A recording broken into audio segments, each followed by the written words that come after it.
ओम गुरुर्ब्रह्मा गुरुर्विष्णु गुरुर्देव महेश्वरा गुरुर्साक्षात् परम ब्रह्म तस्मै श्री गुरुवे नमः। कार्तिक कथा। जलंधर और शंकर भगवान में महासंग्राम छिड़ गया। एक दूसरे से पराजित नहीं हो रहे। जलंधर शिवजी के अपनी ओर ललकारने लगा, साथ ही 70 बाण मार के शिवजी को दग्ध कर दिया और भी बहुत से बाणों को प्रहार किया। शिवजी उसके बाणों को काटते रहे, जहां तक कि उन्होंने जलंधर की ध्वजा, क्षेत्र, धनुष को भी काट दिया। फिर 7 बाण मार के उनके शरीर में भी आघात पहुंचाए। धनुष के कट जाने से जलंधर ने प्रचंड बाण मार करके उनके गदा को टुकड़े कर दिए। तब उसने समझा कि शिव मुझसे बलवान है। इतना समय तक तो समझ नहीं रहा था और समझता है कि शिवजी हमसे बलवान है। उसने गंधर्वी माया को उत्पन्न कर दी। अनेक गंधर्व अप्सराओं के गण पैदा हो गए। बीना और मृदंग आदि बाजों के साथ नृत्य और गान होने लगा, जिसमें राम की धुन चल गई। शिव जी राम जी के भक्ति करते थे, तो जहाँ राम नाम का जाप हो वहाँ शिव जी सब कुछ भूल जाते हैं। जहाँ राम नाम का जाप हो वहाँ हनुमान जी सब कुछ भूल जाते हैं। तो भगवान का नाम इनके कानों में आया, शिव जी मोहित हो गए। उन्हें युद्ध बंद कर दिए, लेकिन पाप की वासनाएं सबको रहती है। भगवान के नाम कीर्तन के लिए शंकर भगवान ने युद्ध बंद की। जलंधर सोचा कि यही समय है, इस समय हम पार्वती से मिलकर के आ जाऊं, जिसके इतना बड़ा संग्राम किया है। तो एक के हृदय में धर्म की वासना और एक के हृदय में पाप की वासना। शिव जी के हृदय में धर्म, राम नाम का कीर्तन, और जलंधर के मन में जो है पाप की भावना। कुदृष्टि से पार्वती का दर्शन, दृष्टि से नहीं, कुदृष्टि से पार्वती का दर्शन। जलंधर अब शंकर भगवान का रूप धारण कर लेता है और वृषभ पर बैठ करके पार्वती माता के पास पहुंच जाता है। ये पार्वती जी आदि शक्ति है, वह जलंधर को पहचान लेती है। पार्वती अपने पति को आता देखा तो सखियों के साथ छोड़ दिए और आगे आई। तो पार्वती को देख करके शिवजी के, पार्वती को देख के जलंधर के मन में काम की वासनाएं आ गई, मन भटक गया, जिसके कारण जो है उन्होंने दुष्कृति करना प्रारंभ किया। माने पार्वती जी के ऊपर कुदृष्टि डालना प्रारंभ किया। ये पार्वती इस बात को ध्यान, पार्वती जी ने जलंधर को पहचान लिया। ये पाप रूप से रूप बदल के हमारे पास आया है। वहाँ से पार्वती अंतर्ध्यान हो जाती है और विष्णु भगवान के पास जाते हैं। विष्णु ने हाथ जोड़ करके उत्तर दिया, आपकी कृपा से हम तो सब कुछ ठीक है, आप ठीक हो या नहीं। पार्वती माता कहती है मैं ठीक नहीं हूं। जलंधर ने हमारे ऊपर कुदृष्टि डाला है, और वह भी रूप बदल करके।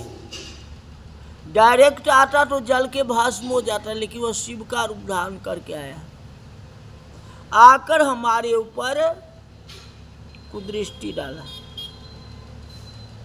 जगत माता से विष्णु पूछते हमारी क्या आज्ञा है। तो माता कहती है कि हानिए उसको हानिए, पाप पुण्य न जानिए। अगर आपके ऊपर कोई अत्याचार करता है तो आप उसके ऊपर अत्याचार कर सकते हैं। माता कह दिया शिव जी तो युद्ध के मैदान में है, दूसरा राम नाम का संकीर्तन कर रहे हैं, मैं उनको बाधा तो नहीं दे सकती है। आप विष्णु हो, आप हमारी मदद करो। विष्णु कहते क्या कहते हो। तो माता ने कही जो जिस तरह से हमारा पतिव्रत धर्म नष्ट करने का कोशिश किया, उसने तुम भी उसके पत्नी को पतिव्रत धर्म नष्ट कर। पार्वती की आज्ञा पाते ही भगवान विष्णु माँ की आज्ञा शिरोधार्य कर लिए और छल करने के लिए जलंधर की नगर की ओर गए। तो श्री विष्णु मम हृदय में प्रेरणा करने वाले नाथ, लिखूं महात्म कार्तिक का, राखो सिर पर हाथ।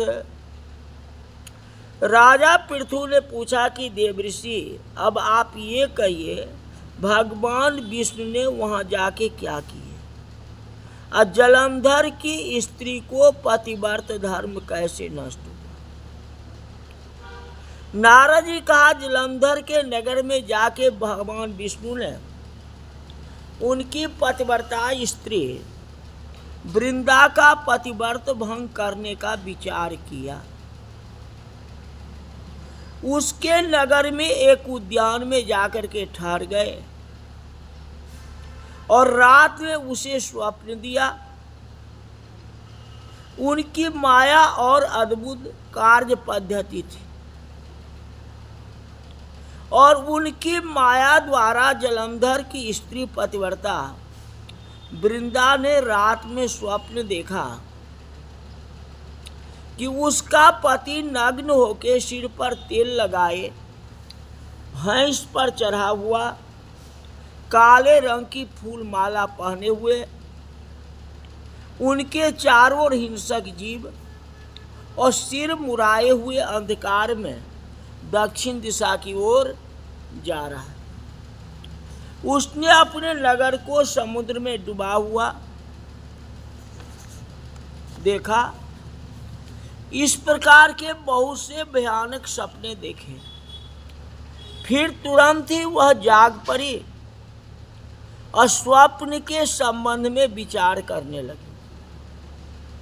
इतने में उसने सूर्य को उदय होते हुए देखा तो सूर्य में उसे छिद्र दिखाई पड़ा।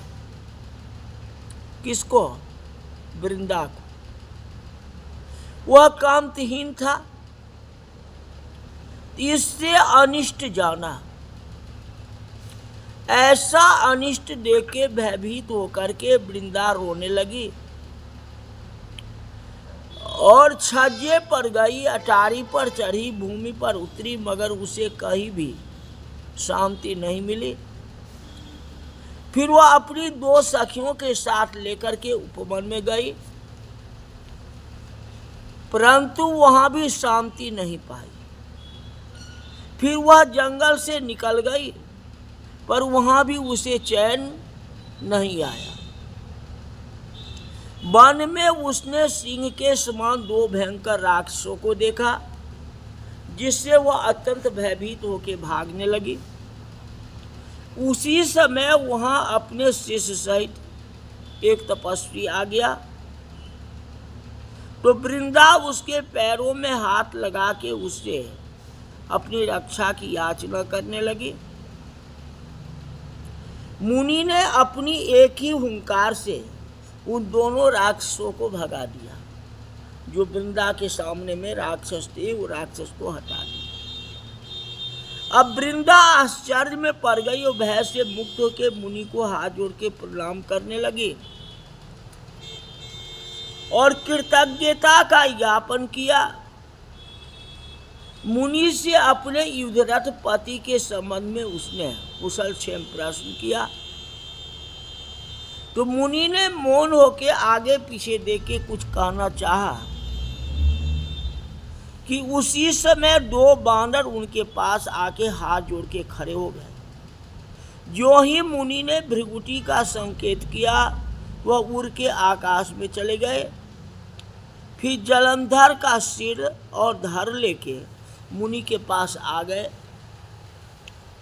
तो वृंदा अपने पति को मरा जान के मूर्छित होकर धरती पर गिर पड़ी और अनेक प्रकार के वचन कह के दारुण विलाप करने लगी।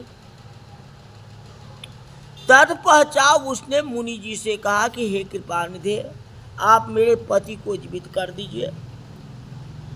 तो पतिव्रता पारायण दैत्य पत्नी ऐसा करके दुखी श्वास को छोड़ती हुई मुनि के चरणों में गिर पड़ी। तो मुनीश्वर ने कहा, यह शिवजी द्वारा युद्ध में मारा गया है, अतः जीवित नहीं हो सकता, क्योंकि जिसे भगवान शंकर मार देते हैं ना, वह कभी जीवित नहीं हो सकता है। परंतु शरणागत की रक्षा करना हमारा सनातन धर्म है, अतः मैं इसको जिला देता हूँ। श्री नारद जी कहते वो मुनि साक्षात विष्णु थे, जिन्होंने यह सब माया फैलाई थी। वह वृंदा के पति को जीवित करके अंतर्ध्यान हो गए। जलंधर ने उठ के वृंदा का आलिंगन किया। वह जलंधर तो था नहीं, वह स्वयं विष्णु थे, और उनका मुंह चुमा। वृंदा भी पति को जीवित देख के बहुत खुश हुई और अब तक वो इस सब बातों को स्वप्न समझा। इस बार वृंदा साकाम हो बहुत दिन तक अपने पति के साथ विहार करती रही। कोई पहचान तो नहीं रही, यही विष्णु है। एक दिन उसने विष्णु के साथ में अंत समय में भगवान विष्णु को पहचान लेता है। तब उन्हें प्रताड़ित करके बोली, हे पर स्त्री से गमन करने वाले विष्णु, तुम्हारे शील को धिक्कार है। मैंने जान लिया है कि यह मायावी तपस्वी आप ही थे। हे राजन, ऐसा कह के युद्ध हो, ऐसा कह के क्रुद्ध हो पतिव्रता ने अपने तेज को प्रकट करते हुए भगवान विष्णु को श्राप दिया कि जो तुमने अपनी माया से दो राक्षस मुझको दिखाए थे, वही दोनों राक्षस किसी समय तुम्हारे भी स्त्री का हरण करेंगे और उसके विरह में दुखी होकर तुम वानरों की सहायता से वन में भ्रमण करोगे, और वह सर्वेश्वर इस समय तुम्हारा शिष्य बना हुआ है, वह वहाँ पर तुम्हारा साथी रहेगा। ऐसा कह करके पतिव्रता वृंदा भगवान विष्णु के लाख मना करने पर भी अग्नि में प्रवेश गई, तो ब्रह्म आदि देवता आकाश से उनके ऊपर फूल की वर्षा की है। वृंदा का शरीर का तेज पार्वती जी के शरीर में चला गया, जो आकाश में जय जयकारा होने लगी। तो पतिव्रत धर्म जो है इतना बड़ा है, इसका महत्व इतना है। तो पतिव्रत धर्म के बदौलत ही तो जलंधर नहीं मारा गया था। अब उनका सतीत्व नष्ट हो जाएगा, तो उसके बाद शंकर भगवान को मारेंगे। जो कथा कल बताएंगे। आज की कथा यही तक रही। वो शंकर भगवान की जय।